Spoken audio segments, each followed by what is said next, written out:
3. Amigos y amigas de lavibrante.com, son las 12:51 minutos en Colombia. Hoy viernes de descanso, digámosle así.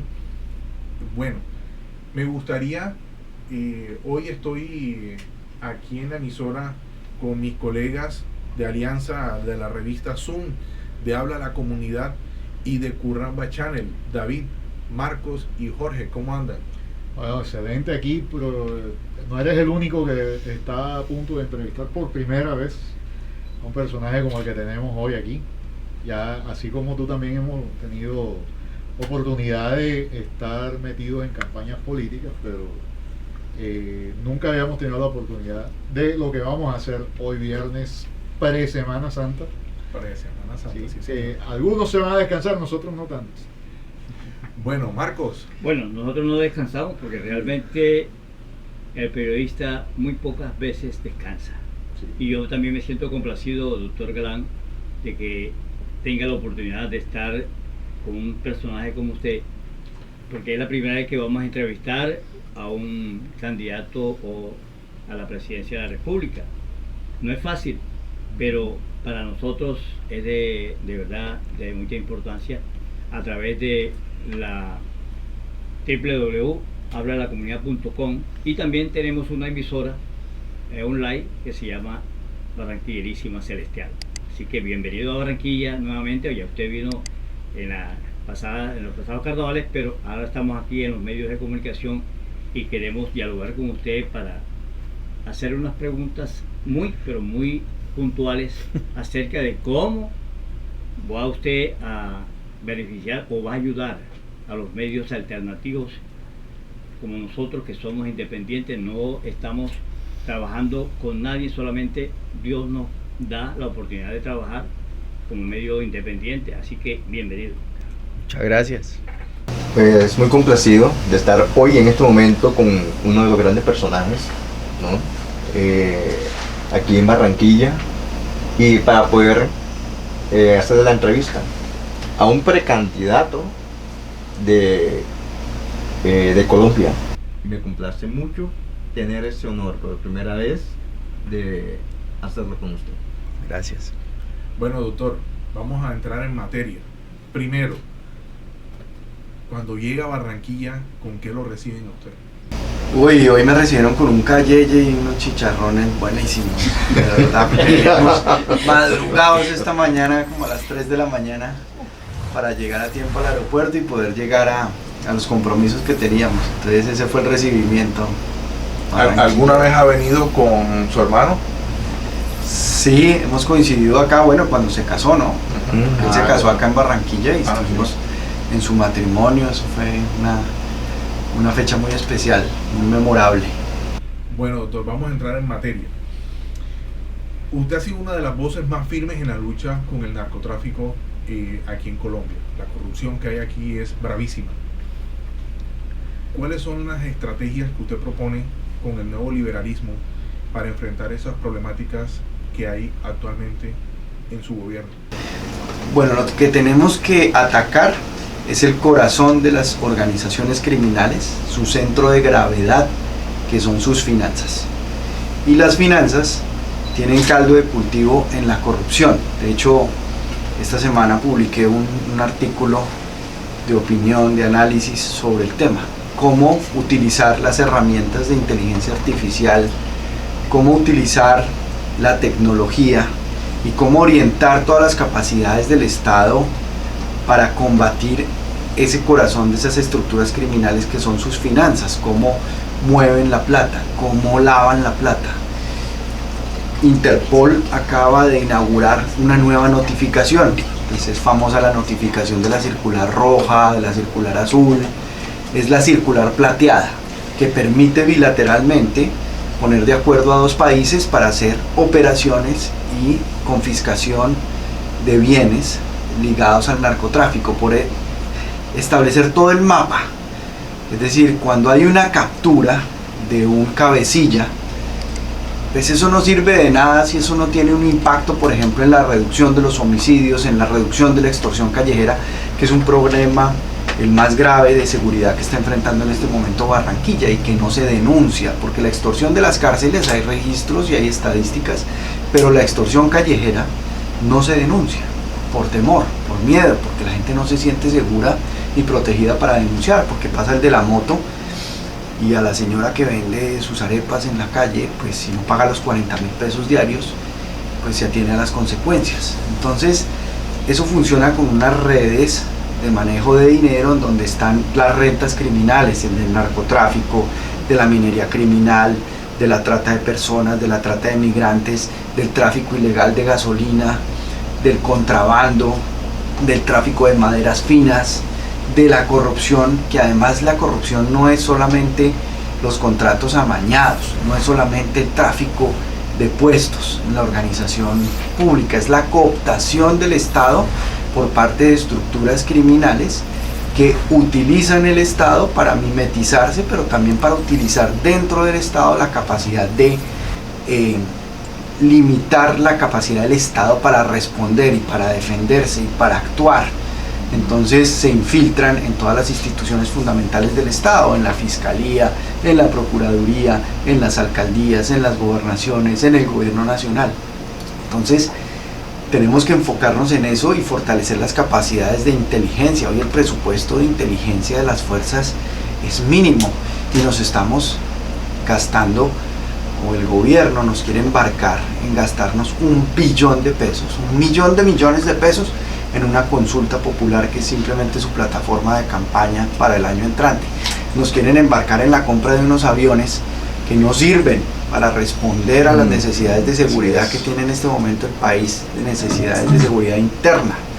Son aviones costosísimos, pero además aviones que no van a servir para atender los problemas de seguridad ciudadana y de seguridad pública, de recuperación territorial, que es la prioridad que tenemos que adelantar en este momento. Entonces son muchos los retos y los desafíos, pero yo diría que tenemos que concentrar las capacidades del Estado. Mire la UIAF, por ejemplo, que es la Unidad de Información y Análisis Financiero, que tiene facultades de inteligencia financiera. Tiene 30.000 millones de pesos de presupuesto la UIAF en este momento para enfrentar ese capital, esa capacidad enorme que tienen las organizaciones criminales. Entonces tenemos que trabajar en eso y tenemos que ampliar la cooperación internacional, tenemos que volver a restablecer las relaciones diplomáticas con Israel, país con el que teníamos una larga tradición de cooperación en materia de inteligencia. Los equipos de comunicaciones del ejército y de la policía son de fabricación israelí. La DIPOL en este momento, que es la capacidad de inteligencia de la Policía Nacional, está totalmente disminuida, desmantelada. No hay presupuesto, no hay recursos para hacer operaciones, para pagar informantes. Es decir, la inteligencia humana es fundamental también para infiltrar esas estructuras, pero no hay recursos para eso. Entonces, porque todo se ha orientado hacia lo que llamamos una paz criminal, es decir, como al latín, ¿no? Pax criminalis, en donde la paz es pactos entre estructuras criminales que deciden hacerse pasito o no agredirse, como los chotas y los espartanos en Buenaventura. Ese pacto ya se rompió, se reventó por la disputa territorial. Entonces no podemos seguir en ese juego de los pactos entre criminales y apostarle a una paz entre los criminales, sino combatir las finanzas de esas estructuras criminales, que es lo que va a permitir desestructurarlas y desmantelarlas. Bueno, doctor Calán, supe que estuvo en el Carnaval de Barranquilla. Esta es una de las fiestas más importantes de Colombia y es conocido como uno de los patrimonios culturales y materiales de la humanidad dentro de su gobierno. ¿Cómo piensa promover, fortalecer y conservar esta tradición? ¿Y cómo pensaría usted darle participación a las nuevas generaciones en su celebración? Fíjese que pocas cosas tienen tanto que ver con la seguridad como la cultura. A mí lo que más me llamó la atención de los 4 fines de semana que estuve en Barranquilla en los eventos del carnaval fue que la gente consumía licor, la gente estaba alegre, estaba en la calle, pero uno no veía una sola riña, no veía una sola pelea. Y la gente desarrolla toda esa capacidad que no tenemos los cachacos a veces de burlarnos de nosotros mismos, que es una cualidad que tienen acá que es muy importante, que es fundamental. Entonces la cultura es una herramienta y un instrumento muy importante y muy poderoso para la seguridad. Sí. Además de eso, pues las expresiones culturales de nuestro país son únicas en el mundo. Yo he tenido el privilegio y la oportunidad que la vida me dio de tener contacto con muchas culturas en el mundo, de viajar, de visitar, de conocer, y eso me hizo entender el potencial que tiene nuestra cultura como atractivo para el mundo, para atraer turismo de alta calidad, turismo de alto poder adquisitivo que venga a vivir una experiencia cultural en Colombia, que promueva dentro de los mismos colombianos también ser conscientes de esa riqueza que tenemos, de promover las escuelas de formación, de orientar esas escuelas de formación también a las artes, a la cultura, a la música, los artesanos. Además, esa cooperación tan bella que hay entre el Carnaval de Blancos y Negros de Nariño y el Carnaval de Barranquilla, donde los artesanos del Carnaval de Blancos y Negros hacen las carrozas, que son unas carrozas espectaculares, y se generan como esas cooperaciones, esos lazos, esos nexos intrarregionales desde las expresiones culturales. Entonces, siempre la cultura ha sido la cenicienta presupuestal del país, de los gobiernos. Y yo creo que hay que hacer ver la importancia de la cultura en un tema que le está doliendo mucho al país en este momento, sí, que es la seguridad. Entre más cultura tengamos, vamos a tener más seguridad. Marcos Matos, de hablalacomunidad.com. Bueno, doctor Galán, yo siempre he estado preocupado por la situación de los periodistas independientes. Si usted es presidente de la República de Colombia, ¿cómo los periodistas independientes vamos a tener una seguridad social? No tenemos seguridad social. Hay momentos en que muchos periodistas ya veteranos que están en una edad pues bastante avanzada carecen de esa seguridad social. Es importante que se pueda hacer algo para que la seguridad social de los periodistas independientes pues se dé en su gobierno. Bueno, yo primero quiero hablar de lo que significa el periodismo en una democracia. O sea, hay unas instituciones democráticas que son fundamentales para que uno pueda decir que un país es democrático. Si no hay elecciones libres y justas, no hay democracia. Si no hay un Estado de Derecho, no hay democracia. Si no hay una sociedad civil organizada, no hay democracia. Si no hay una independencia de poderes, no hay democracia. Si no hay garantías para el ejercicio de la oposición, tampoco hay democracia. Si no hay una supremacía del poder civil sobre los militares, tampoco hay democracia. Si no hay partidos políticos fuertes, más de uno, si hay un solo partido, pues no hay democracia. Pero si no hay independencia y libertad de prensa, tampoco hay democracia. Yo me crié en un hogar de periodistas. Mi abuelo Álvaro Pachón de la Torre, por mi lado materno, fue fundador del magazine dominical del Espectador con Guillermo Cano. Habló en las emisoras durante el 9 de abril. Mi padre fue periodista, director de Nueva Frontera, escribió en El Tiempo. Mi madre fue periodista 20 años en El Tiempo, es periodista, que ella cuando uno le dice que fue periodista se molesta, dice no, yo soy periodista. Y hemos ejercido el periodismo. Yo estuve 2 años con Juan Gozaín en la cabina de RCN Radio trabajando a su lado y fue una experiencia inolvidable en mi vida. Entonces yo reconozco la importancia que tiene para una democracia el periodismo, el ejercicio independiente y libre del periodismo, y por supuesto que el bienestar de los periodistas, la seguridad de los periodistas, la independencia para que el periodismo sea ejercido para incomodar el poder, para incomodar a los poderosos, para denunciar, para investigar, para ser esa voz interlocutora con la sociedad civil en casos de corrupción. Mire que lo lamentable ha sido que los colombianos no nos hemos enterado de los grandes casos de corrupción por los organismos de control, nos hemos enterado por la prensa, por las investigaciones periodísticas. Entonces, poder fortalecer la independencia y la libertad de la prensa pasa por fortalecer el oficio de ser periodista, que los periodistas tengan garantías de seguridad, de remuneración digna, que no tengamos siempre en los medios de comunicación a veces a jóvenes practicantes que pues ganan muy poco, están aprendiendo el oficio, pero ya cuando adquieren una veteranía se vuelven poco rentables para el medio de comunicación y terminan saliendo de esos medios de comunicación. He visto muchos casos así. Entonces, presentar, planear, pensar en un proyecto de ley para fortalecer la seguridad social de los periodistas, creo que es una iniciativa digna de respaldar, y en el nuevo liberalismo estamos listos para apoyarla. Bueno, Jorge Caicedo, currambachannel.com. Bueno, me va a tocar a mí hacer una introducción que ya no es una introducción porque nadie ha dicho todavía quién es el que está hablando acá con nosotros, que es el doctor Galán, que se ha lanzado o se va a lanzar, es ahora mismo precandidato presidencial. Y bueno, de él era que estábamos hablando al principio, que teníamos el honor de ser el primer precandidato presidencial al que podemos entrevistar.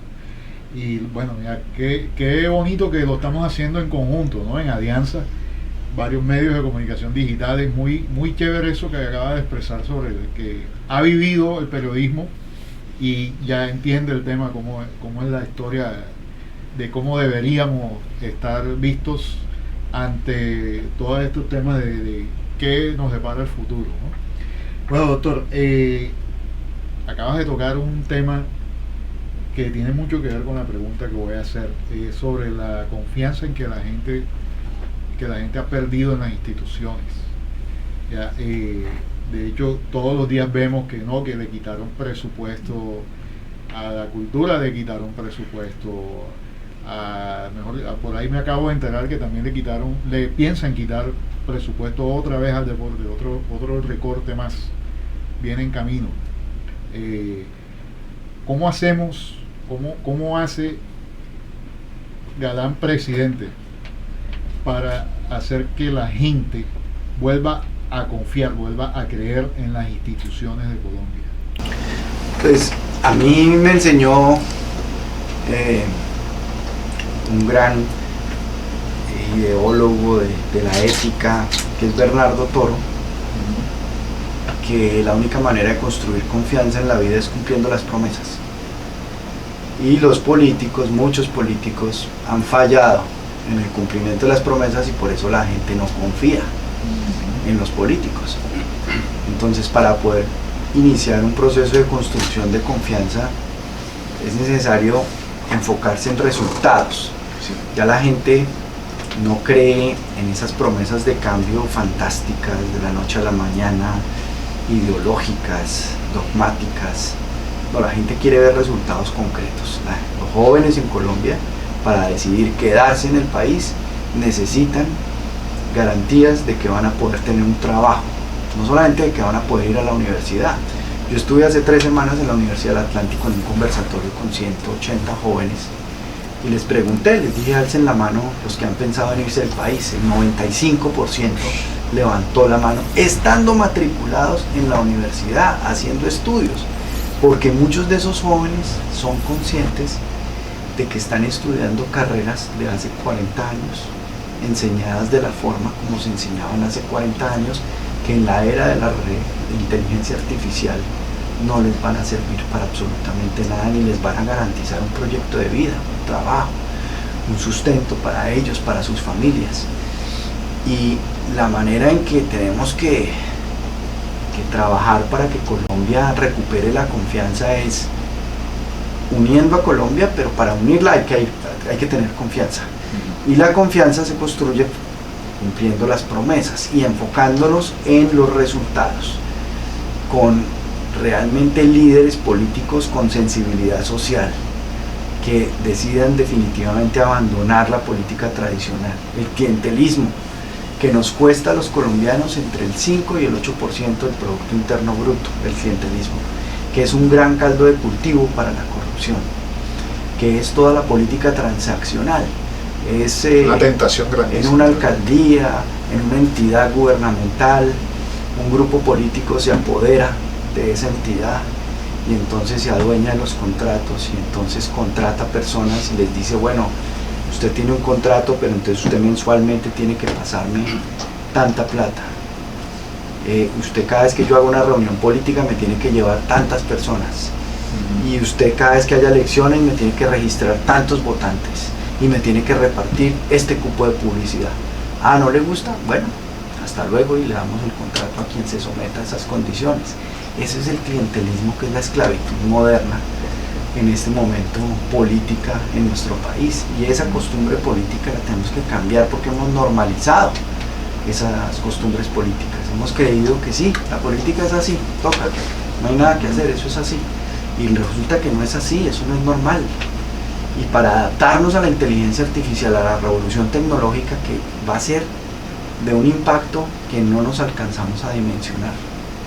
Es como cuando la humanidad se inventó la rueda, o inventó la electricidad, o el internet. Eso va a cambiar todo en nuestra vida, cómo nos relacionamos, nuestro ambiente laboral, el sistema educativo, el sistema de salud, la seguridad, los trámites ante el Estado, la relación que tienen con las instituciones, con el poder judicial, los ciudadanos. Todo va a cambiar y se va a revolucionar con la inteligencia artificial. Tenemos que preparar a nuestro país para esa revolución que ya llegó, que ya está acá.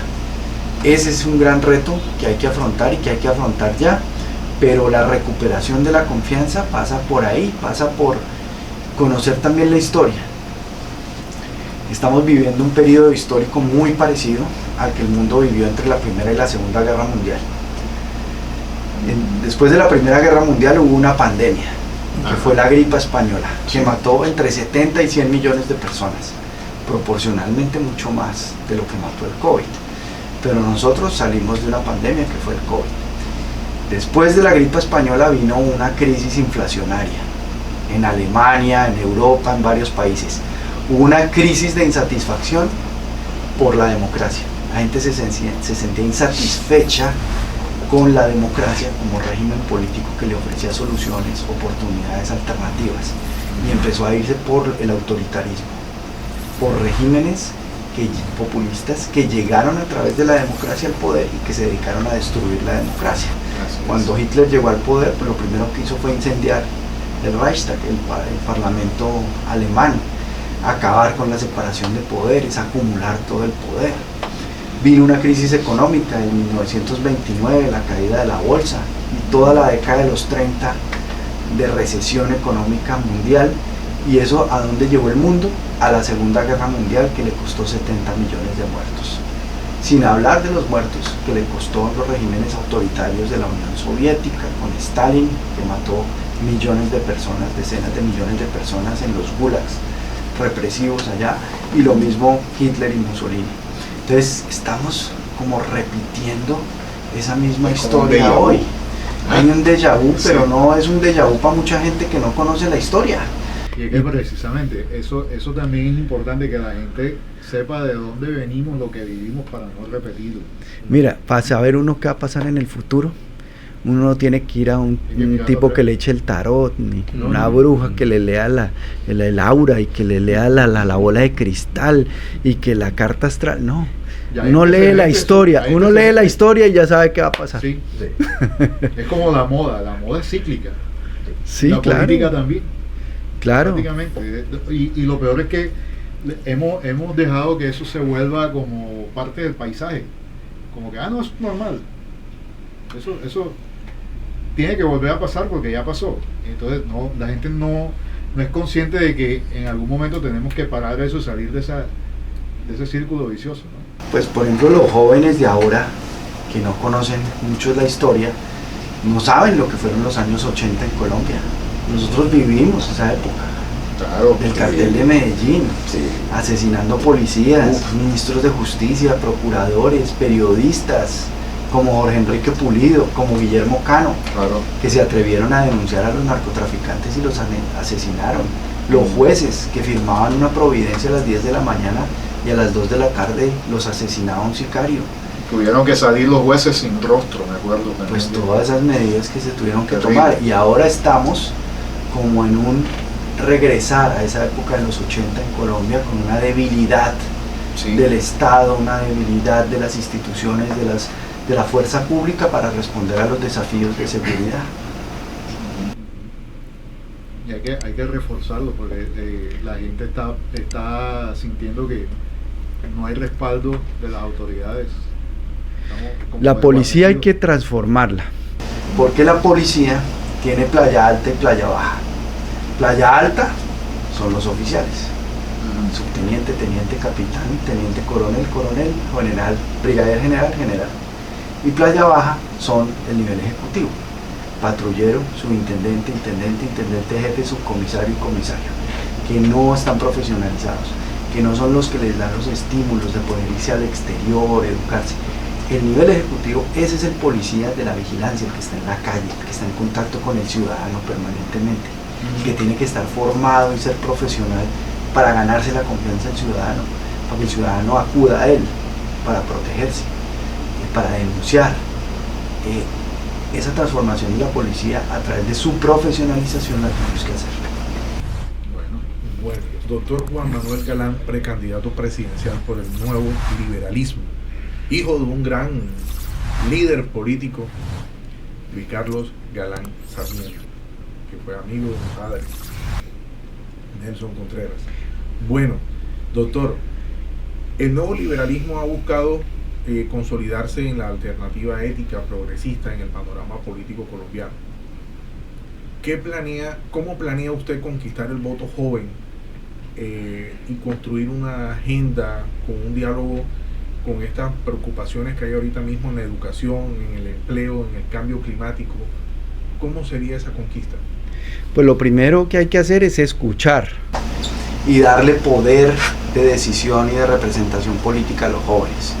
Y una instancia que viene muy importante, que es una especie de laboratorio para la incubadora de liderazgos políticos, así como hablamos en el mundo del emprendimiento de las incubadoras y las aceleradoras de emprendimientos, hay que hablar de incubadoras y aceleradoras de liderazgos políticos jóvenes, formados en el conocimiento de la historia, y que participen, por ejemplo, en esta experiencia que se va a dar, que son los consejos de juventud. Yo fui viceministro de la juventud en 1998 y me tocó poner en práctica la ley 375 de 1994 y hacer la primera elección de consejos de juventud. Y en aquella época, no sé si ustedes lo recuerdan, había una serie en la televisión muy reconocida que se llamaba Francisco el Matemático. Sí. Hacer un proceso con ellos de incluir capítulos en la serie que formaban a los jóvenes de cómo participar en los consejos de juventud. La última elección de consejos de juventud tuvo apenas un 10% de participación. Entonces nosotros en el Nuevo Liberalismo nos hemos impuesto como reto hacer una movilización, una capacitación, una formación de jóvenes para que se animen a participar en la elección de consejos de juventud y de esa forma empiecen a madurar y a formar un liderazgo político, de representación política para los jóvenes.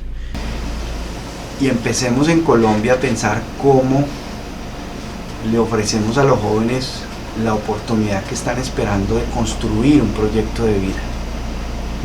Porque no se trata solamente de que tengan trabajo o que puedan ir a la universidad, sino de que sientan que acá en su país pueden construir un proyecto de vida que además responda al principal desafío de salud pública que tiene el mundo en este momento y que tiene Colombia, que es la salud mental y la salud emocional, que son los problemas de suicidio, que son los problemas de depresión, de violencia, de agresividad. Yo digo que, utilizando un símil del deporte, la vida es como una carrera de atletismo. Entonces hay colombianos que arrancan de la línea de partida, hay colombianos que arrancan 100 metros adelante, hay colombianos que arrancan 100 metros atrás, pero la gran mayoría de colombianos no tiene oportunidad de inscribirse para participar en la carrera. Y la oportunidad para participar en la carrera empieza por la nutrición y por el afecto. Si nosotros tenemos niños en gestación materna que no tienen las suficientes proteínas para su desarrollo cerebral, tenemos cerebros incapacitados de por vida para desarrollar plenamente su potencial. Pero si además ese niño crece, evoluciona en un ambiente familiar de agresividad, de maltrato, de golpes, de gritos, pues eso también lo va a afectar emocionalmente para el resto de su vida. Entonces, esa primera oportunidad, que es la nutrición y el afecto, es lo que tenemos que garantizar para que los jóvenes también tengan plena capacidad de desarrollar su proyecto de vida. Bueno, David, ¿tienes otra pregunta? Claro que sí. Fusionando el tema de educación que usted bien anteriormente, pues, puntualmente tocaba, y uniéndolo con la cultura, vemos que la influencia afrodescendiente, no solamente en Barranquilla, sino en Colombia en general, tiene música, danza y gastronomía. Dentro de su campaña, ¿cómo puede usted apoyar y visibilizar a estas comunidades afrodescendientes? Y en términos de educación y empleo y acceso a la cultura, ¿cómo las apoyaría? Pues me parece que hay que desarrollar programas de discriminación positiva. Es decir, cómo logró Estados Unidos, después de esa época de los 60, cuando tuvimos la primera estudiante universitaria negra en Estados Unidos, el primer estudiante negro, cómo a través del deporte también hubo un enlace entre la educación y el deporte para promover que esas comunidades pudieran surgir, pudieran tener oportunidades.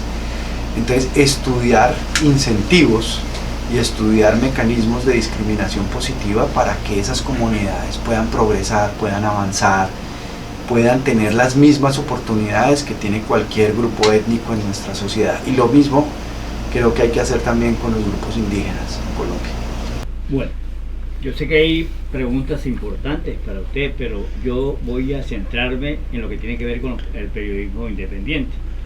Estamos atravesando por una situación muy difícil con las amenazas que recibimos a diario de grupos al margen de la ley o de aquellas personas que se hacen pasar por estos grupos porque nosotros decimos las cosas como son y claramente. En su gobierno, usted es el presidente, ¿cómo va a garantizar la seguridad personal de estos periodistas independientes que hoy en día, por lo menos a mí ya estoy amenazado? A mí me amenazaron hace poquito. Ya tengo esa denuncia en la fiscalía. Ahora la ONP pues me va a prestar un servicio de seguridad. Pero estamos preocupados, doctor Galán. De verdad que estamos muy preocupados porque los periodistas, más que todos los periodistas independientes, son los que estamos sufriendo esta situación. Bueno, la Unidad Nacional de Protección necesita una revisión porque hay muchísima gente, es decir, el presupuesto de la Unidad Nacional de Protección es grandísimo, es gigantesco y hay muchas personas ahí, a veces que tienen esquemas de protección que no los necesitan o que los usan mal.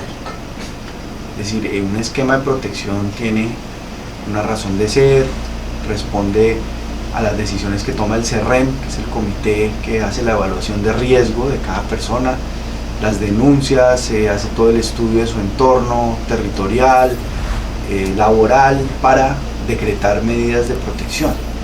Entonces, ese proceso hay que revisarlo muy bien para saber de todos esos protegidos que tiene la UNP, cuáles de verdad necesitan la protección y cuáles no la necesitan y cuánta gente hay que no tiene esquemas de protección que los debería tener.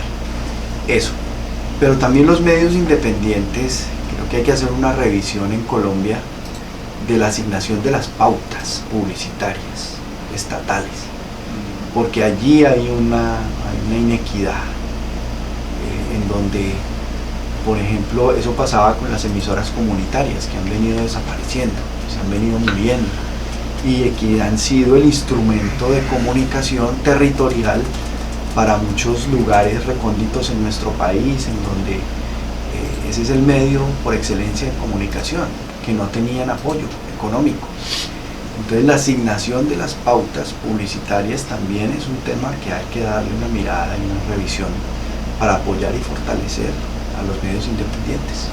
Sí, porque es que en este gobierno pues se ha ofrecido o se ofreció en una reunión que estuvimos nosotros en Armenia el 33.33% de la pauta nacional y hasta el momento no hemos visto ningún resultado.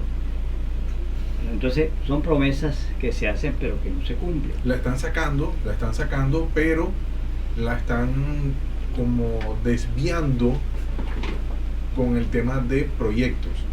O si no, un ejemplo, se la dan a David, que David es la cooperativa que va a pagar, y David le entregan 500 millones de pesos para que lo reparta a los medios, y lo que hace es que David entrega 1 millón de pesos a cada medio y se queda con 400 millones de pesos. Eso es lo que está pasando ahorita mismo en este gobierno. Pues gravísimo, eso necesita también que los medios de comunicación, que las organizaciones de la sociedad civil ejerzan veedurías sobre esos recursos que se asignan, cómo se gastan y cómo se invierten realmente en la función social del medio de comunicación. Nosotros aquí en el Atlántico no tenemos ni gobernador ni alcaldía en el tema de la pauta publicitaria. Solamente ellos son medios ya que según ellos son más importantes que nosotros, pero también se está haciendo a nivel nacional. O sea, nosotros hasta el momento no hemos recibido nada de lo que se ha ofrecido. Usted como presidente de la República, ¿qué va a hacer con esto de la pauta y de la seguridad social de los periodistas? Ya le hice la primera pregunta de la seguridad social, pero es importante, doctor Galán, que nosotros como medios alternativos, comunitarios, tengamos también un apoyo en el sentido de que podemos obtener esa pauta nacional. Pues yo trabajé una ley que no logró terminar su trámite legislativo, desafortunadamente, que buscaba apoyar a las emisoras comunitarias en ese sentido. Hay que buscar fuentes de financiación, una de ellas pues es una repartición equitativa, justa, de la pauta publicitaria, reconociendo el sentido social, el valor que para los territorios y las comunidades tienen esos medios de comunicación y apoyarlos, pero también que la distribución y la asignación de esos recursos pues se haga de una forma transparente y que la gente pueda ver exactamente en qué se gastaron esos recursos, cómo se invirtieron, para que no vayan a parar a bolsillos de inescrupulosos. Mire, en la administración de Juan Manuel Santos, la Autoridad Nacional del Espectro llegaba a por lo menos un municipio donde había una emisora comunitaria que no estaba legalizada, obviamente. ¿Qué hacían? Se llevaban los equipos, dejaban esa emisora asignada, se llevaban computadores, se llevaban todo. Hoy en día, pues, mucha gente o muchos periodistas estamos tratando de tener una emisora de esta naturaleza, pero la verdad es que el cupo para obtener la licencia es muy poquito. O sea, por lo menos en Barranquilla hacen 8 años más o menos que se dio la última licencia a 4 emisoras nada más. No hay más nada. O sea, nosotros estamos preocupados porque también necesitamos un medio de comunicación no solamente alternativo en la parte de la web, sino también una emisora que podamos transmitir todo lo que tiene que ver con noticias y esto. ¿Qué se podría hacer en ese caso, doctor Galán?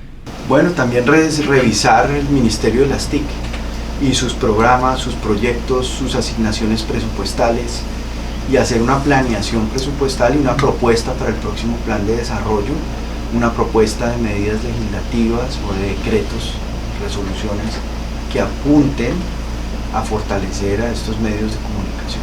Okay. Pero doctor, muchísimas gracias. por haber estado aquí en conjunto con estos medios digitales como son Curramba Channel, Habla a la Comunidad, Revista Zoom y lavibrante.com, y espero que no sea la última. Acá estaremos muy complacidos de venir cada vez que ustedes nos inviten. Cuando tenga Un gusto haber estado acá. Cuando tenga recorrido por el Atlántico nos dice y con mucho gusto lo acompañamos. Muchísimas gracias Carlos, por el espacio. Quiero finalizar, abusar un poquito el tiempo del doctor Galán, que le dé un mensaje a Barranquilla. ¿Qué puede esperar Barranquilla de Juan Manuel Galán como presidente?